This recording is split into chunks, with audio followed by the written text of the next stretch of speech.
mean, if you think about all the sex scenes that you've seen on movies and TV, like 99.99% of them, they just roll over afterwards. Or they like hop out of bed and just like pull like pants or clothes back on, and it's like, hold on, like that would never happen. Never happens. Like, I would never do that.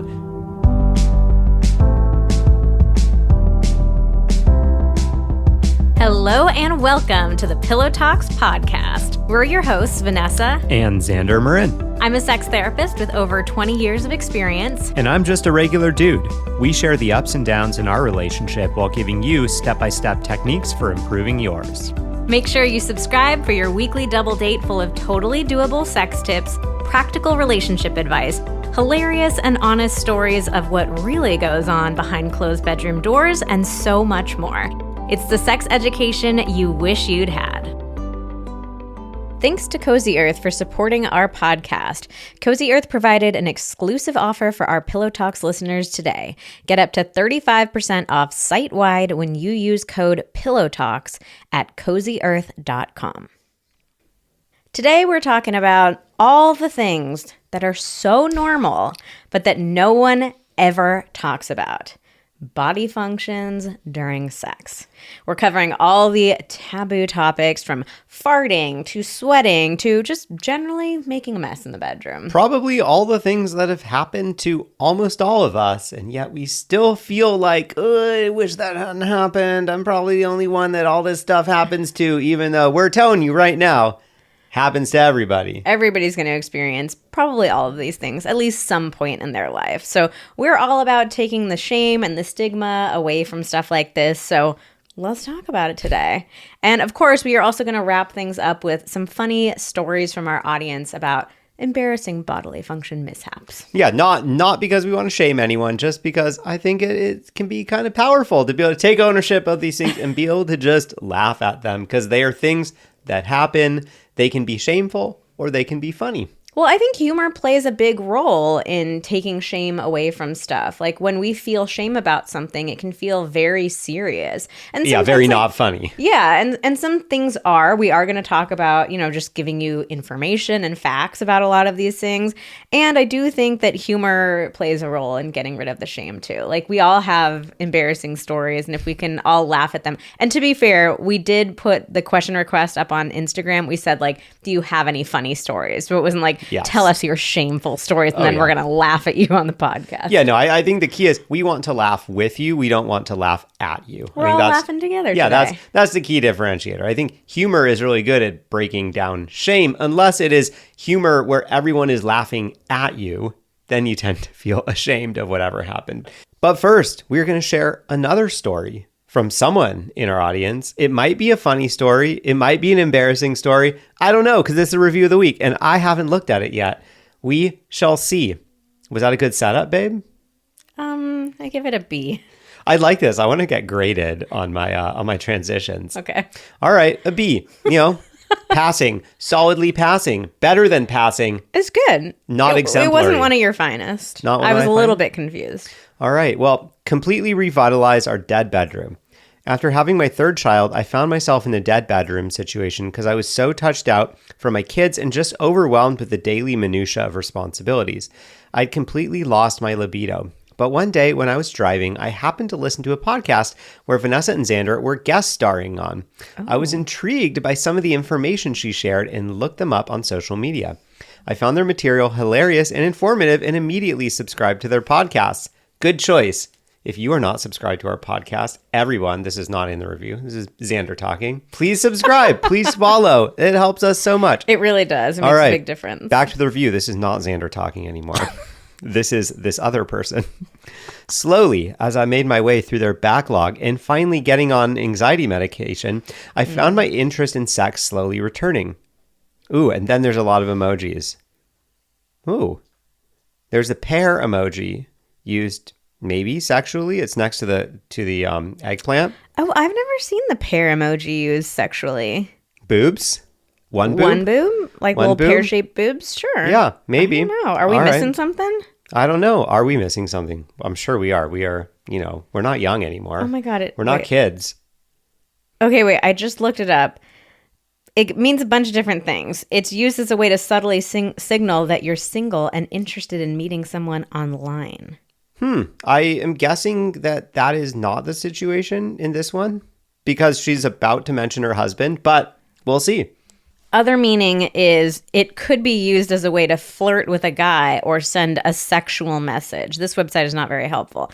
This emoji could represent big hips, breasts, and or a penis with a big head. What? Wow.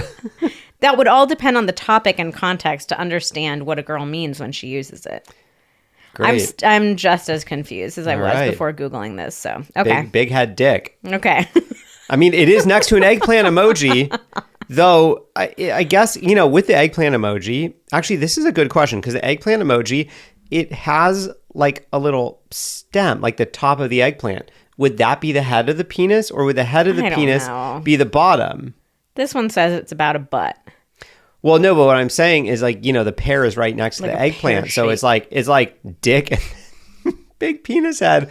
Wow, Yeah, I'm lost, but let's continue. Okay, cool. Let's go back to this kind of somewhat serious review. The bristle reaction that I had been experiencing started disappearing when I began to initiate. Now, a year later, we have been working on bringing our sex life back to what it used to be, and my husband and I listened to the podcast together. Thank you so much. You've really helped save our marriage, and we love all the outrageous sex gone wrong stories shared on Instagram. That's exactly what we're sharing in this episode. So thank you so much for this review. If you haven't listened to that bristle reaction episode that she mentioned, that is episode 99. That is a must listen. Such an important one. But these reviews are so helpful for the podcast. They are the best way for the podcast to grow, reach new audiences, for us to be able to revitalize more dead bedrooms. So we really appreciate you taking just 60 seconds to leave us a review. So here's how you do it. You go to the main Pillow Talks page on Apple Podcasts, scroll to the bottom, you'll see the review section there. Just leave us a quick review. And we do a giveaway every week as our way of saying thank you for taking the time to write reviews. So if you hear your review read in an episode, email us at info@vmtherapy.com. Let us know the username that you left the review under, and you will get to pick a masterclass absolutely for free as our little gift to you. Okay, so let's get into the body functions. Let's get into the body of this episode of body functions. That was a C. Let's get into the body functions of this episode. That was a D. The first body function that we're talking about is queefing. Do you remember when you first learned what a queef is? I mean, it's got, like, I'm sure. I feel like it was a little later in life, like maybe college or something. I don't think we were talking about queefing in high school. Well, I'm sure that I heard the word. But like, I would guess I probably heard the word like somewhere between like 6th and 8th grade. I probably had no fucking clue what it meant though. Okay, so let's talk about what a queef is first, because we have pulled this before and a lot of people don't know. A queef is the sound that a vagina makes when a bunch of air has been pushed up into it and the air has to come out. So it's probably around like a penis or a toy or something that is basically in the way of it coming out more silently. Yes, but you can also have a queef with nothing in the vagina as well. So it's like a fart, but in the vagina. Like there's the sound coming out. It's not as loud of a sound typically as a fart is. Sometimes they can even be silent. Sometimes you can feel the air. Sometimes you can't, but it's the air coming out. So what happens when you're having intercourse or playing with a toy, like using penetration or even with fingers, is that you are pushing air up into the vagina. And the vagina, it's a little cul-de-sac at the end. There's nowhere for that air to go. So it has to escape somewhere. It has to come back out. So when it comes out, it typically makes a little bit of a noise. All right. Question for you. I actually don't know the answer to this. Is queef the actual, like, correct term, or is queef a slang term? No, it's a slang term. So what is the actual, there's got to be like a scientific name or something for this, right? Because I've never heard, for pretty much everything else, I know what the technically appropriate name is, even if no one ever says it. Okay. The technical name for it is vaginal flatulence. All right. Interesting. But other terms not a very creative name. Other terms for it are a vart, like a vagina fart, a vart. And a fanny fart is what they call it in England. A fanny fart. But your fanny fanny fart. is your butt, even in England. No, in Really? England, your fanny is your vagina. Oh, God, that's so confusing. Why do we... It's just like, this is like, why would you have... I mean, it's not like an American and a Brit got together and we're like, all right, we know what we're going to do. We're going to like swap these slang terms so that we each get in trouble when we go to each other's respective countries. But wow, Fanny is a vagina. That is confusing. So we polled our Instagram audience. We said, have you ever experienced you or your partner queefing during sex? 77% said yes. 13% said often. 9% said never, and 2% said, I don't know what queefing is. So the main question that comes up around queefing is, can you stop it from happening? Most vulva owners, most women who queef feel very embarrassed about it. It's like, it feels like a fart. Like, oh God, I didn't want to do that. This is so embarrassing. I wish I hadn't done it. And the thing about queefing is there really isn't a way to stop it from happening or like to completely prevent it from happening. I know a great way. You could not have sex. Yeah, you could not have sex. You could not ever touch yourself. Don't ever play with a toy. You know, like just full on abstinence, right? That is the only way to prevent it. So, I mean, like you can do things like, so what causes the queef is a lot of air. So if you're doing penetration where like, let's say your partner's pulling all the way out and then going all the way back in, like a lot of thrusting in and out, that's just going to put more and more and more air. But it's like, this is just like, is it really worth completely changing the way that you have sex just to avoid potentially there being this small sound? Yeah, it's like, do you not want to do certain positions or certain types of intensity or certain things that might feel really good to both you and your partner just so that maybe you won't have this thing that could still happen doing, you know, any other type of sex that maybe like you've done for a long time where you think, oh yeah, I definitely never queefed doing that. Like, who knows? There's no controlling it because it's bodies and bodies do weird things on an irregular basis. So who knows? But, you know, it got me thinking when you were talking about the term vaginal flatulence. I don't like that term because I feel like it implies, you know, like if you think of flatulence, like farting, that's like it's happening from your body, like you're creating gas or whatever from in your intestines, from stuff that you eat or whatever, and then like you are expelling it out. But in this case, that it's not like it has nothing to do with the person queefing. Like it is solely the result of the person like someone else pushing air up you, unless you're doing it to yourself with a toy. But yeah, so you're setting me up for, like, I have a very different take on queefing, which you have now taken on than most people do, which is that it's not the woman's fault. I think it's so easy for us women to think that everything's our fault, to blame everything on ourselves, and to feel so embarrassed and ashamed, and all this stuff comes up for us. But just like Xander is saying, a queef is caused by your partner pushing their penis or a toy or their fingers up inside of you. So honestly, it's nobody's fault. It's just the way that, you know, it's just something that happens during sex. Body's doing body things. Body's doing body things. But if you want to put blame on one person, then it's your partner's fault. It's not your fault. Yeah, it's the air pusher. So the air pusher. Yeah, the air pusher. The pusher of air. I love that. Is that what we're going to call it? We'll be like penis owners, men, or air pushers. Yeah, air pushers. Yeah, I mean, it takes gender out of it. It takes. I like that. Be, you know, and then it's like it doesn't. You know, it can be you, the person queefing. It could be the person you're having sex with, multiple people, whatever. Like it is whoever is pushing the air. I like it. It's the most inclusive term I could think of. It is. It really is. So I say the next time you experience a queef, just tell your partner, like, oh, excuse you. Yeah. You know what? Like, we don't even need to say tops and bottoms anymore. Just be like, are you an air pusher or not? Yo, you push air? Yo, no, you have to have a name for the I push air. I push good air. I push good air, babe. He's got big air energy. Yep. He's a bae. He's got big air energy. I am a bae. Big air energy. But Air horn, please. Art, can you please put like an air horn right there? Oh, big A-N-O-T. You have to have a name for the receiver, though. Like, you have to be like the air receiver. The air intake? Air intake. No, No, it doesn't sound good. I want to be the air pusher. That sounds more cool. More cool. That sounds cooler.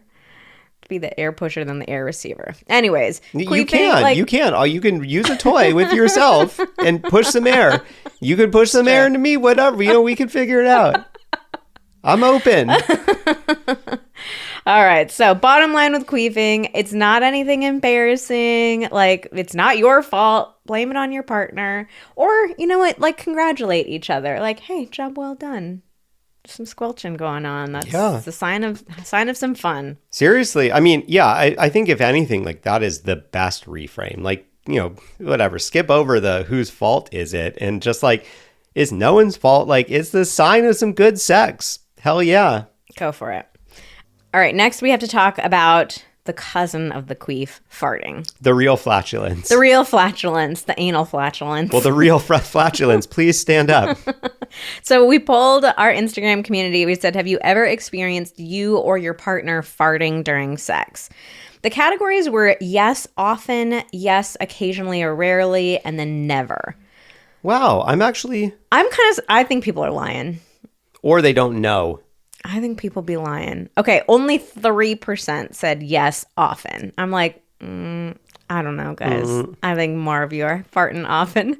47% said occasionally or rarely. 50% said never. I don't believe that for a second. Never have, never will. You know what? You've experienced farting. Everybody's experienced farting during sex, but you might not know it. Yeah. Yeah, no, what I was going to say, well, okay, first of all, Vanessa and I, we're not going to share how often we have sex. However, we had sex yesterday and I almost farted. Really? Yeah. And I was very aware of it. I was like, you were squeezing it. I was squeezing it. Well, you made an effort not to. I did. For once. I did, and it worked. When was it? It was right at the beginning. Oh, at the beginning. Yeah. See, I've had times where I've been close to it right at the end, and I'm like, I am not disrupting my orgasm for a fart. You got to stay in there. But wouldn't holding it in be more likely to disrupt things? Yes, it does. But I'm like, I don't want to fart and then orgasm. It's too much. Let her rip, baby. So let's talk about how to handle a fart in the moment. Okay. What do you think what do you think you would do if I farted in the middle of sex? I would ignore it and just continue on. Like, I'm not going to be like, oh my God, Vanessa, I am done with this sex. I don't want it anymore. Yeah, I think you continue on. If it's a really smelly one, you might need to take a break for a second. It might kind of, ruin the vibes for a moment. I feel like I'm not really using my sense of smell much during sex. Like, I'm more focused on the sensations that I'm feeling and not the stuff. I don't know. I mean, I don't think I've ever picked up on scent. I've never experienced a really smelly fart during sex, so I don't know what I would do. But I would imagine that there would be scenarios where you're just like, ooh, okay, we got to take a little bit of a pause. But I say in general, the way that you guys handle farting outside of the bedroom, treat it the same way. So if you're a couple who tends to laugh at farting, like, it's totally fine to just laugh in the moment, like, oh, haha, that was funny, and then continue on. Wait, so are you saying if you're the type of couple where like one person gets really upset at the other, then they should do that too? I'm only talking about like laughing versus ignoring. I should have clarified that. So if farting is like something that you guys usually ignore, or maybe it even causes some annoyance or something, just ignore it in the moment during sex and continue on. Like, you don't want to be getting in an argument about farting in the middle of sex. No, that sounds horrible. Yeah, so either ignore it or laugh about it and move right on. But farting's pretty normal. It's gonna happen. It's okay. Then there's one specific kind of fart, a chest flatulence. Oh, yes. This is when typically in missionary position, I think is the most common position Yeah, that this happens definitely. in. But like when your chests are pressing together and maybe you're getting a little bit sweaty from sex, your chests make that farting noise, like that kind of squelching. Like it's like similar to when people, you know, when you do that armpit thing and you can like make that noise. It's like, but you're doing that, but with your chests. And that's just a result of like the sweat, the skin pressing together. There's like that little, you know, divot in your chest. Yeah. So that divot presses against the other divot. And it's just very easy for air to get trapped up in there. Oh, this has happened to us so many times. Absolutely. And I feel like it's almost always like right at the end. Like we're both, it's like Well, it's when extreme you're getting a little concentration. sweaty. Yeah, you're starting to get a little sweaty. Like you're both trying to get there and it happens. I think my approach is just to ignore it usually. Sometimes we laugh at it. Yeah. Like, just ignore it. Yeah, I think I kind of try. I mean, usually by the time that's happening, I'm like very focused. Yeah. And I'm like, oof, whatever. Like that's the least of my worries right now. There's not really anything you can do to prevent chest farting. No, I mean, you could change positions. Change positions, I guess, like if you really want to, or maybe if you get very sweaty, we'll talk about sweating a little bit later. Like you can have a little washcloth that you use to like wipe it off. But this is another one of those things where I think the effort of preventing it is just not worth it in the moment. Let those chests fart away. But I do have a little hack for covering all 3 types of flatulence that we've covered. Oh, okay. Play music during sex. Oh, really loud. We've pulled this so many times, and I can't remember the exact number right now, but I feel like more than half of people do not listen to music during sex. Oh, some people get super weirded out about music during sex, which I think is hilarious. Like, I'm not like laughing at you people that don't like music. I just find it interesting that, yeah, I don't know. I mean, like we literally have a playlist on Spotify called DTF, which is what we put on every single time we have sex. And no, we're not going to share it. It's too personal. But we have made a ton of playlists that were like community generated that have different vibes. So I think if you search Vanessa Marin sex therapy or something like that on Spotify, those playlists will come up. I really like Contaminated by Banks. That's a sexy jam. That is a good one.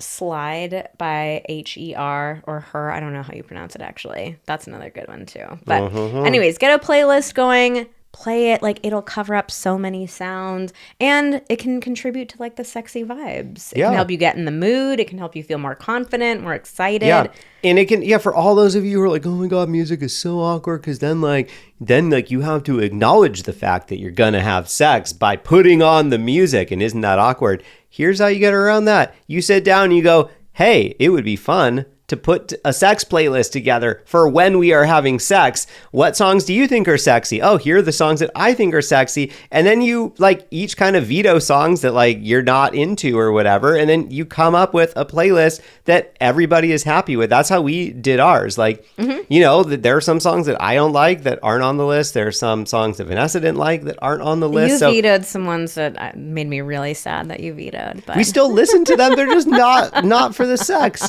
Not for the sex. But yeah, and then it's a fun bonding, connecting activity. And then, you know, these are both, you know, approved by both of us songs that are good for getting down to. Sweating is one of the most common things that happens during sex. And of course, it's really variable. Like some people are just sweatier people than others. If you live in a hotter climate, obviously, if you have air conditioning or don't, this is obviously going to be a bigger issue. In the summertime, it's a bigger issue. Yep. But this is another classic example of people feeling awkward about prepping for sex. Like we always get these questions in the summertime of like, how do you handle summertime sex? Like, I just can't deal. I don't like to be hot. We get so sweaty. It's uncomfortable. The obvious answer here is air conditioning or a fan. Or like, grab a towel or whatever. Yeah, like everybody's got one of those 3 things available to them.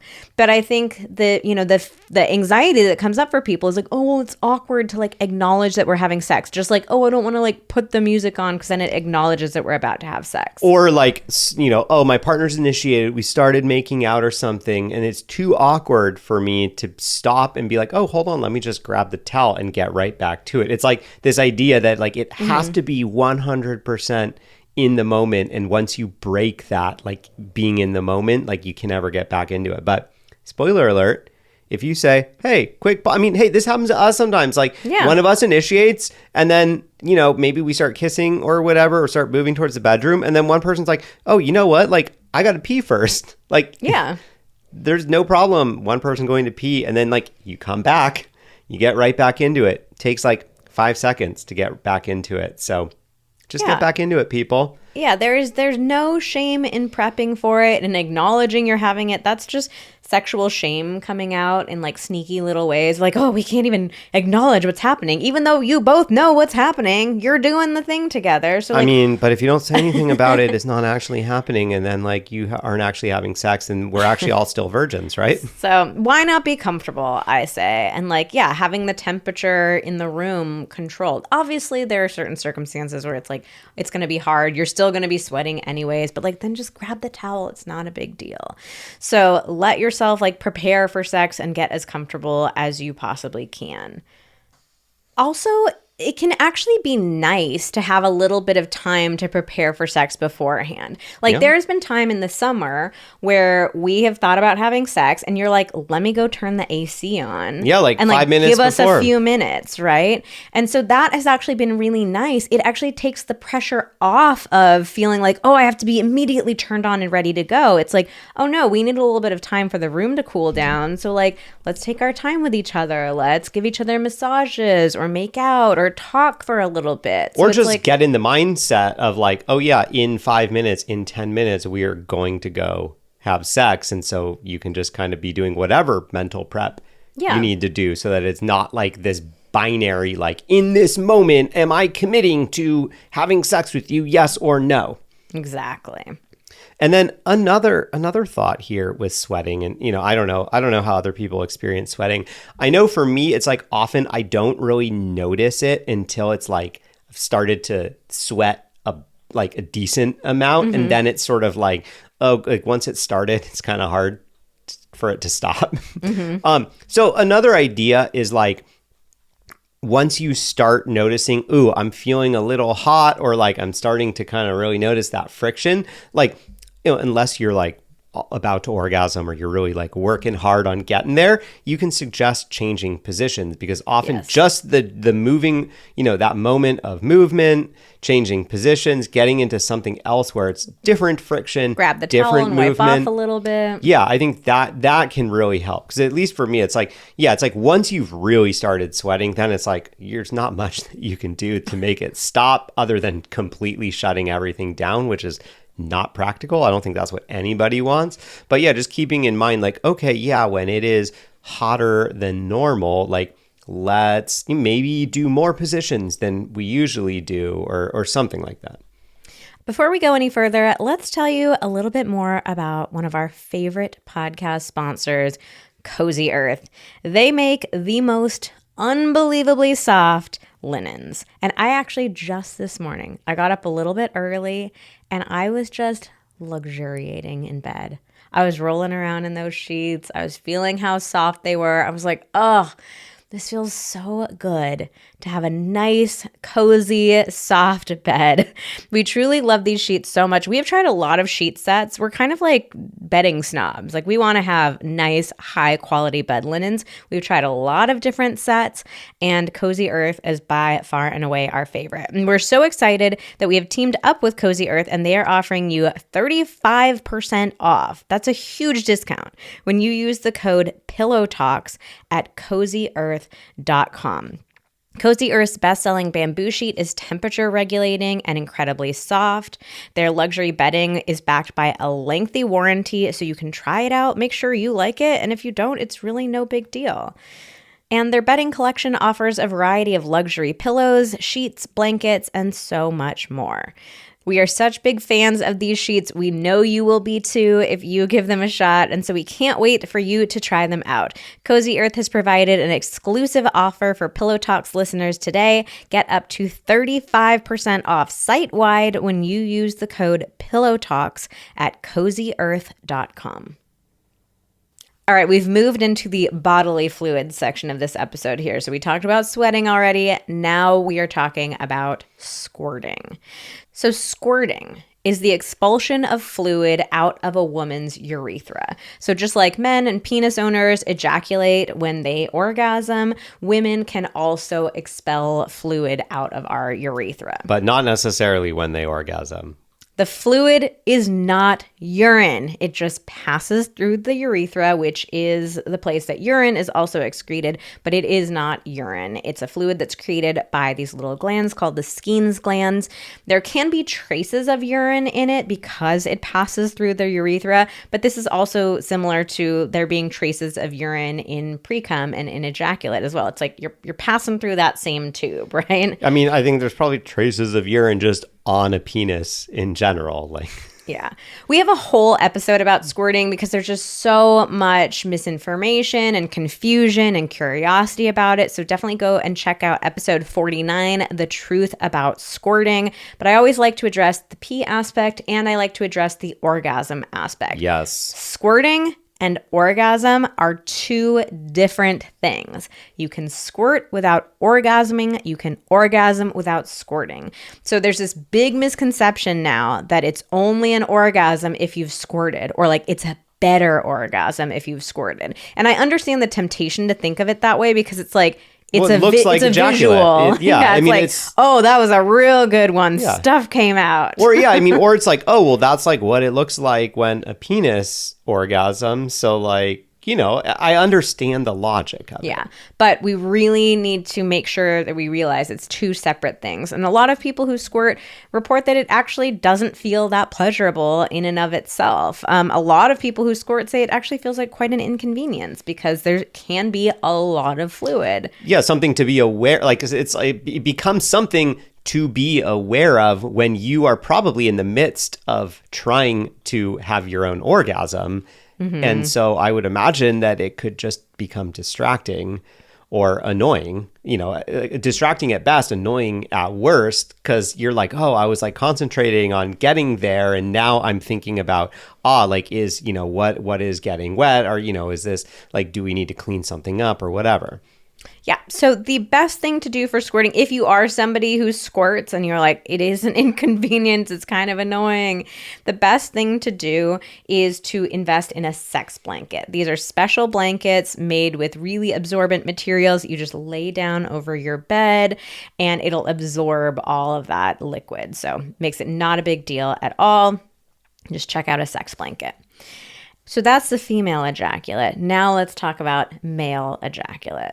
So if a male-female couple are having sex and they're not using condoms, there is going to be the issue of semen cleanup after sex. So this is one of those questions that we get asked on Instagram all the time. Like, why does nobody ever talk about cleanup after sex? Like, what do we do with those fluids?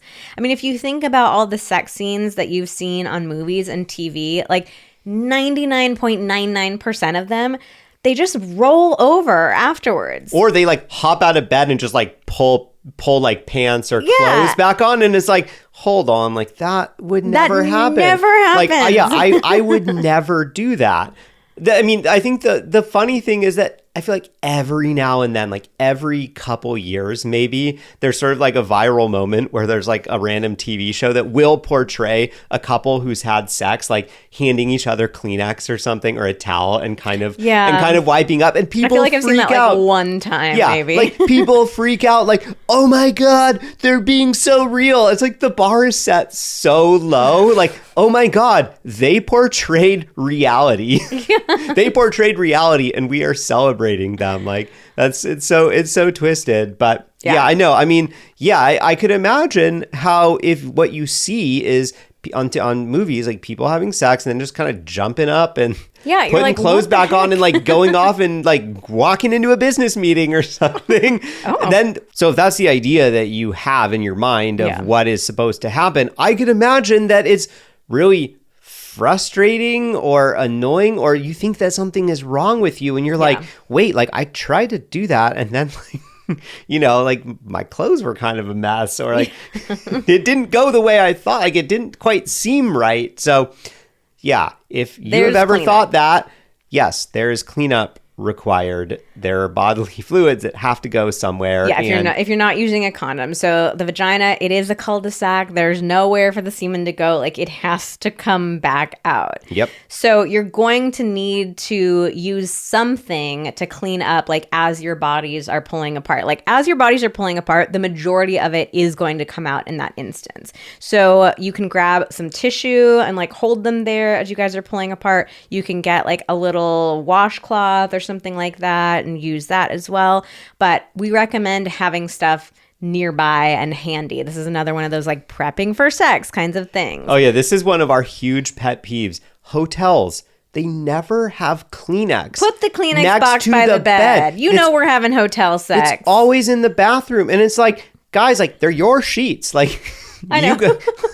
you gotta watch. Like, I would love to hear from any, like, hospitality hotel people that listen to this. Like, has nobody thought of this? Like, you would probably use far, like, your washes would have to be far less intense. Would be fewer bodily fluids soaked into all of your sheets if you just made the Kleenex easy. Because the thing is that I always think about it, like, right at the end of sex. I'm like, oh, God damn it. The Kleenex are not here. I think there's also something to be said about making the cleanup feel like a sweet little ritual between the two of you. Yeah. Like, you can treat it as like, oh, gross, disgusting bodily fluids. Ew, we have to get it away from us. And, like, that's only going to perpetuate the shame and the embarrassment. Or it can be something that you guys, like, do together. Or like, hey, we did a good job. Let's clean this up. Yeah. So, like, cleaning each other up. I know when we've talked about this on Instagram before, a lot of people were like, oh, we get these, like, nice washcloths. Some people even said they get bowls of warm water and, like, you know, really go to town, like, cleaning each other up. And I'm like, I love that. Like, making it feel like something that's sweet. Also, going along with this, we have to talk about, like, phase 2 of this, which is the gush. That's something that doubly no one talks about. The name that I came up with for that. So most of the fluids come out as your bodies are pulling apart. But there's some that, you know, got launched up in there and it's going to come out after. So it can be 30 minutes later, it can be hours later, it can even be the next day. It just really depends. But there is more fluid that is going to come out of you. And I call it the gush because you can, like, feel it coming out. And there's a little bit of, like, oh, it's coming kind of feeling. So is what you're saying, it's a situation where it's not like you have a steady flow of it over a period of time. It's like nothing. Here it comes. The gush. Yeah, exactly. So people are always asking, like, how do we prevent this? Abstinence. You cannot. Yeah, you can't. You can use condoms, or you can have your partner ejaculate, like, on your body or somewhere else. But if your partner ejaculates into you without a condom, it is going to come out and you will probably experience the gush. So a couple of things about, like, how to manage it. Do not use panty liners or tampons. Those are really bad for your body. Like, you just don't want to do that. There is also a product that I don't want to call out by name because I don't like talking bad about any company, but there is a product that is being specifically marketed as, like, a cleanup after sex. It is also made with materials that are bad for your body. It's Is it basically such a like bummer. like a tampon that you would put in, but temporarily? There's, like, a lot of research that's come out about it. The materials are not good. Please do not use this product. Like, I love the idea of it, of, like, having a cleanup, but it's not a good thing for your body. So please don't use that. You can use a menstrual cup or a disc, though. Those can, like, collect the fluids if you're really worried about it. But in general, like, just let it come out. It's just gonna come out. That also leads us straight into our next bodily function, which is noticing a bit of an odor after he ejaculates inside of you. So again, if this is without a condom. Can I stop you for a second just so that we can appreciate the weird tongue bodily function that Maggie here is doing? Tongue is vibrating. She's sitting right next to me on the chair. Is she drooling? No, her tongue is vibrating. Oh, love it. It's flapping around. It kind of stopped just now when I said her name, but who knows? We are filming a bit of this podcast for some social media clips, so maybe Maggie's involuntary tongue function will make it to social media. Or not. Oh, she's dreaming right now. Yeah, she is. She is dreaming bobbing hard. around. Okay, so let's get back to the odor. From dogs to odor. So what happens to create like a different odor? And it can be just slightly different, like a little like, that doesn't quite smell like me. It can be a little bit of a fishy odor as well. Sometimes maybe a little bit metallic-y, but just sort of a different kind of odor. And basically what's happening is that when your partner ejaculates inside of you, it changes the pH of the vagina. And the vagina is a machine at regulating its pH, keeping itself like healthy and balanced. That's why you do not need to use soap on your vulva or the vagina. You do not need to use douches. Like the vagina is self-cleaning. And so it has a very specific pH that it likes to be in, and semen is a different pH, so it can disrupt the pH. But it will go back to normal very quickly. This can range for people. Like for some people, it's almost immediate or like after the gush is over. For some people, it can last like a day or so. So it's very individual. Of course, talk to your doctor if you're concerned. Talk to your doctor if it feels like the odor is lingering for a while. But in general, it's very, very normal and common, and you don't need to do anything. The vagina will take care of it itself. So we polled our community and asked if people have ever experienced this. 59% said yes, 12% said never, and 29% said, I've never thought about it before, but maybe. All right, next up, let's talk about period sex. We polled our community and asked, do you have sex when you or your partner is on their period? And I was astounded by this number. 64% said no, and only 36% said yes. And period sex is something that I'm going to get up on my soapbox about a little bit. Do it. I do not think period sex needs to be a big deal at all. I think it's just a sign of shame, of body shaming, that we are taught to be so embarrassed about period sex that people think it's like weird or icky or whatever it is. Like, it does not have to be a big deal. Periods are the most natural thing that happens to a woman or a vulva owner's body. It's a sign of health. It's such a good thing. Like, there's nothing embarrassing or icky or weird about it. Also, we have done the math on this before. Like, the amount of menstrual fluid that gets released over an entire period is very small. And I know sometimes it can feel like it's a lot. Like if you're going through tampons or like emptying your cup out a lot, I know it can feel like a lot, but when it's actually measured, it's not that big of a quantity. And that's over an entire period that's like 3 to 7 days. Yeah, so like you got to divide that up. If you're having intercourse, like the average length of intercourse is 2 to 5 minutes. Even at, let's say you guys are like going for it, you're having sex for 30 minutes, 60 minutes, like even then, the amount of menstrual fluid that's going to come out is like less than a teaspoonful. It's tiny. So it really does not need to be that big of a deal. And, you know, I'll just say from experience, it wipes off with a towel or a Kleenex very quickly, just like it never happened. Like 2 to 3 Kleenexes and no one will ever even know that it happened. It's so simple. And there are benefits to it too. Like you get to have more sex because you're not blocking off an entire week that you're not going to. Yep. It can add more lubrication and it can decrease period symptoms like fewer cramps, fewer headaches, better mood. Like it's a win-win. Also, there are some very simple ways to set yourself up for success with period sex to make it like not a big deal at all. Turn the lights down or off. You won't even be able to see it. Get a dark towel or a dark sheet and put that over your bedding so you don't have to worry at all about anything getting on your sheets. Have tissues, a washcloth, or wipes nearby for easy cleanup. Shower sex can be a great option as well. And look into menstrual discs. Discs can be left in while you're having sex. Your partner won't even be able to tell. The disc will keep the menstrual fluid like held up. It's like you're not even having, if you're just having regular sex. It's like really the best hack for that, menstrual discs. And at the very least, remember that sex isn't just penetration. Like intercourse is not the be all end all. So maybe you guys do different things during that time of the month, but it doesn't need to be, that there's no physical intimacy whatsoever. So that's my soapbox rant.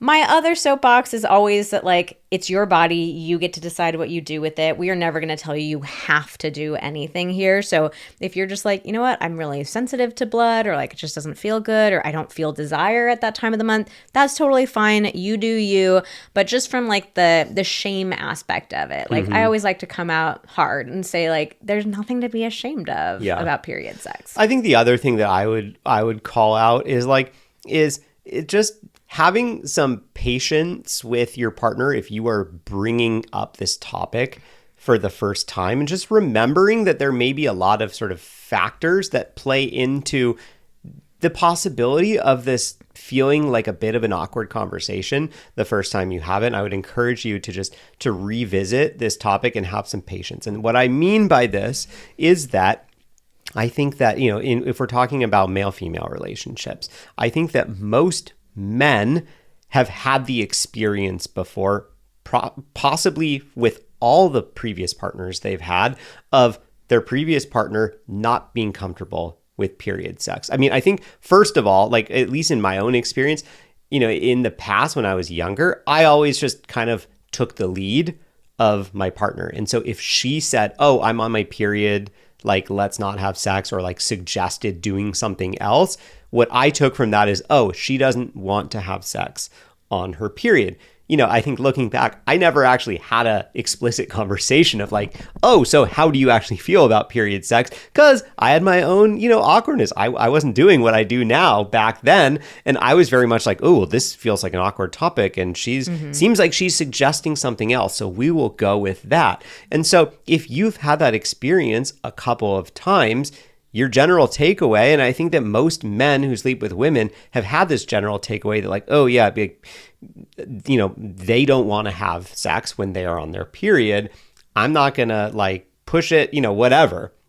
And so then the first time that someone does suggest that, like, I'm pretty sure that you, Vanessa, were probably the first person that explicitly was like, hey, fuck this period sex thing. Like, let's do it. Oh, really? I think that in the past, I've maybe done it like right at the beginning or right at the end, where it's sort of like, just coming on or just coming off of the period. Or, where like, my partner thought like, oh yeah, it's like, it's basically over. But I don't think, I don't know. It's been so long now, I can't really remember. But I think that like the first time that, you talked to me about that, it wasn't that I had hesitance, but it was like, I was probably not immediately like, oh, hell yeah, let's go. It was sort of like, I was like, oh, like this is different because like in the past, my experience has always been that she's been hesitant to do this. And so I just want to call out that like, your partner very likely has had similar experiences. And so it could be that the first time you bring this up with them, they have some uncertainty or maybe some hesitance. And I would just encourage you to have patience and, try to talk about it, but don't go immediately to the assumption that if your partner has hesitance, it's because they're grossed out or they think it's awful. It's probably because they've just never had the experience before of someone saying like, oh yeah, this is totally fine. There's nothing wrong with it. So I just encourage you with this to like, it's not just a single conversation that has to go perfectly. Like there's a lot of factors kind of working against us with this one. A lot of us have had a lot of experiences where we feel like something is wrong or shameful about this. So keep having the conversation, keep checking in about it, and have some patience. All right, that's your soapbox. That's my soapbox. All right, and we're wrapping it up with our last one, poop. Because why not? Gotta talk about poop. We're talking about poop residue during butt stuff. This is probably the biggest fear that keeps people from trying butt stuff. Like, will there be poop? So here's the deal. When you are playing with the rectum, there is always a risk of coming in contact with the slightest little residue of poop. But the important thing to know about the rectum is it's a canal that poop passes through. So you don't like put your finger up somebody's butt and you're touching poo. Like it's not just sitting there. It's not where the poop is made. Yeah. It's just gliding through, coming on out. So there might be like little tiny bits of residue that have been like on the edges of the rectum, like as the poop has slid out. But again, it's much, much less scary than most people think. It does not happen every single time. It's not like a guaranteed thing. And it's very easy to clean up. Like have dark towels nearby, have some wipes nearby. Like, it's really not a big deal at all. And we go into this in a lot more detail in episode 68, the ultimate butt stuff episode. So if you want to hear some more poop talk, go on over to episode 68. We got pillow talks here. We got poop talk there. Okay, let's wrap things up with some funny stories from our audience. I'm currently 38 weeks pregnant with our first baby. A few weeks ago, we were intimate. We both finished with me on top, and when I went to get up, he said something funny and made me laugh. I peed. Gave him a golden shower during the dismount, which made both of us laugh even more, leading to even more pee. Oh, the virtuous cycle. The things no one warns you about in pregnancy. All right, how about this one? I was a couple months postpartum, which I'm sure played a role in what happened, but I was doing the deed with my husband and can't remember which position we were in, but I queefed for the very first time and wasn't embarrassed at all, but a little surprised since we weren't doing doggy or something that can cause it. Well, the thing is that it was huge and not just one, but a long, steady stream of queefs, like someone slowly letting out a ton of farts, and it took like 30 seconds or so to actually stop. And then I was dying laughing, but also scared about why it just kept coming. A few weeks after having our second child, my husband and I were in the cowgirl position, thoroughly enjoying ourselves, when suddenly I orgasmed and simultaneously sprayed breast milk straight from the source all over him, the bed, and myself.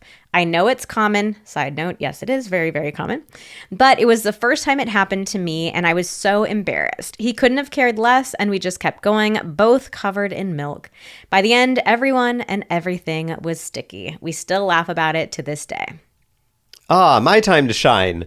Early on in dating, before I really felt comfortable passing gas in front of my partner, I was giving him oral while he was manually stimulating me.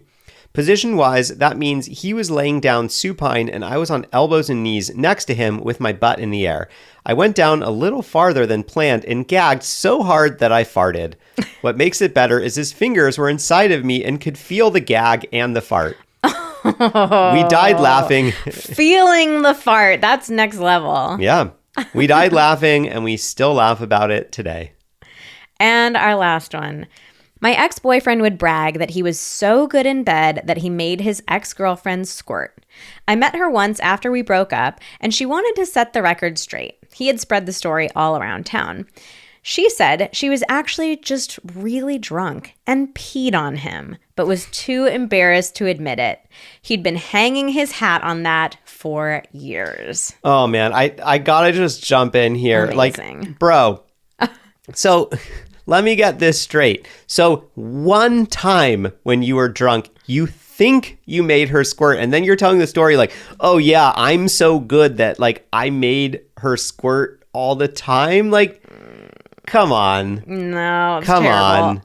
All right, well, that is the end of our bodily functions episode. If you are not following us on Instagram already, we would love to have you be a part of our community there. We are at Vanessa and Xander. You will get to fill out all these fun polls. You will get to lie about never farting during sex.